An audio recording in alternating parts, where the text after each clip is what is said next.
Welcome back. You've joined us in the newsroom right here on ET Now, and let's take a look at what markets are doing. We briefly touched that 26,000 and we're sustaining above that 26,000 mark on the Nifty, gaining from strength to strength. We are up 113 points as we speak. Bank has been underperforming as compared to Nifty, but despite that, sitting above that 59,000 mark.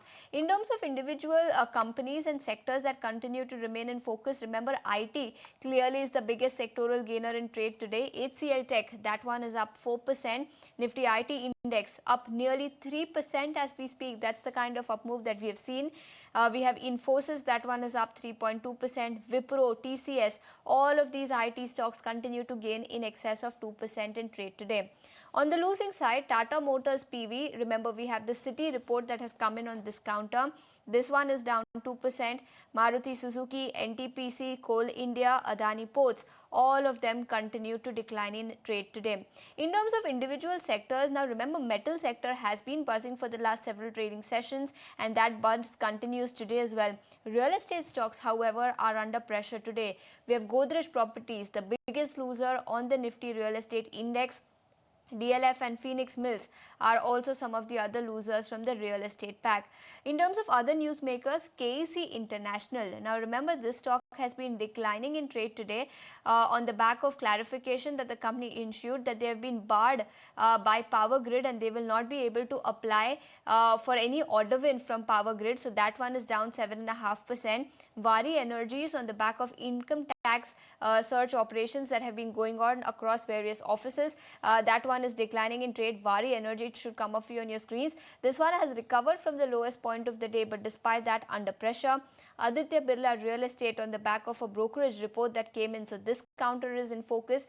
And Intellect Design. Remember, they've won an award, and on the back of that, in fact, this stock at one point in time was up nearly 5%. So several stocks continue to remain in focus based on news flow. That's Intellect Design for you, up 6.5% as we speak.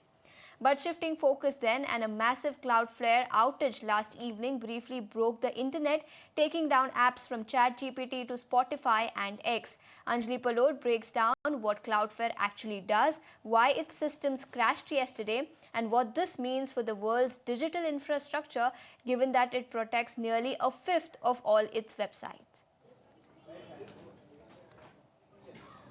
Right. So, if you were one of the people who had trouble accessing websites yesterday, it was not because of a hack or because of your Wi-Fi. This was all because of a company you may never even have heard of, named Cloudflare. Now, what is Cloudflare? What does it do? And why did it crash yesterday? Let's figure that out. Now, so Cloudflare is a giant infrastructure company, and it does not make any apps or run any social media platforms. It actually sits between you and the websites. Think of it as a traffic cop or as a security guard. So whenever you open a link to an app or a website, it first goes to Cloudflare. And at Cloudflare, they do three important jobs. The first one is to ensure speed. So Cloudflare has a massive database of servers. Now these servers store a copy of the website content that you want to access. So what Cloudflare does is figures out which is the nearest server which can load this data for you and gets you the data from that particular server, saving you time and making websites load faster. The second is security, where it blocks cyber attacks and filters out malicious traffic for a lot of websites. Cloudflare is their first line of defense. And its third role is that of ensuring that there is a very smooth movement of website traffic, or called routing. So they act as a traffic cop, directing data through the fastest and safest routes, making sure that data comes to you in the most efficient way possible. Now, with all of these things, Cloudflare has a massive reach as well. Over 25 million websites use Cloudflare, and for 20% of the global websites, they protect those websites as well, which means that they have a massive reach. There's the catch, which means that if there is an issue with Cloudflare, it takes down with it a lot of other websites as well, and that is what happened on November 18. We'll try to understand on November 18 what had happened.